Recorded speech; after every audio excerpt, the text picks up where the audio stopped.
పొలిమేర 2 ఓటీటీలో చూడడం అయితే జరిగింది. ఈ మూవీని చూడగానే ఫస్ట్ నాకేమనిపించిందంటే ఇట్స్ ఎ గుడ్ ఒక మంచి మూవీ చూసిన ఫీలింగ్ అయితే వచ్చింది. ఎందుకంటే ఈ మూవీలో ఉన్న ట్విస్ట్లు ఆ యొక్క ఎంగేజింగ్గా జరిగే స్టోరీ చాలా బాగా అనిపించింది. నాకు స్టోరీ చాలా ఎంగేజింగ్గా ఎంటర్టైనింగ్గా కూడా ఉంది మూవీ.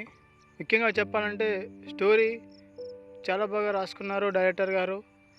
ముఖ్యంగా చెప్పాలంటే స్టోరీ దేని గురించి అంటే ఒక గుడిలో ఉన్న నిధుల గురించి కొనసాగే స్టోరీ ఇది. ఆ నిధులను ఎలా దక్కించుకున్నాడు హీరో అనేది, ఆ గుడిలోకి ఎలా ఎంట్రీ అయ్యాడు తన చేతబడి ద్వారా అనేది ఈ మూవీ మెయిన్ కథ. సో కథ పరంగా చెప్పాలంటే మూవీ చాలా టూ గుడ్ ఉంది, ఎంగేజింగ్గా కూడా ఉంది. చాలా బ్యాక్గ్రౌండ్ మ్యూజిక్ కూడా చాలా బాగుండింది.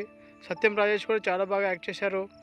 ముఖ్యంగా చెప్పాలంటే స్టోరీ కూడా చాలా ఎంగేజింగ్. అంటే ఇప్పుడు మనకు ఓటీటీలో చూస్తే స్కిప్ చేస్తాం కదా, అలా స్కిప్ చేయకుండా మూవీ ఎక్కడ కూడా స్కిప్ చేయకుండా చూడవచ్చు మూవీని. అంత ఎంగేజింగ్ ఉంటుంది స్టోరీ. సో మూవీ చాలా బాగుంటుంది, చూడండి. ఓటీటీలో ఉంది. ముఖ్యంగా చెప్పాలంటే హీరోయిన్స్ కూడా చాలా బాగా యాక్ట్ చేశారు. ట్విస్ట్లు కానీ సైడ్ క్యారెక్టర్స్ కానీ చాలా బాగా యాక్ట్ చేశారు.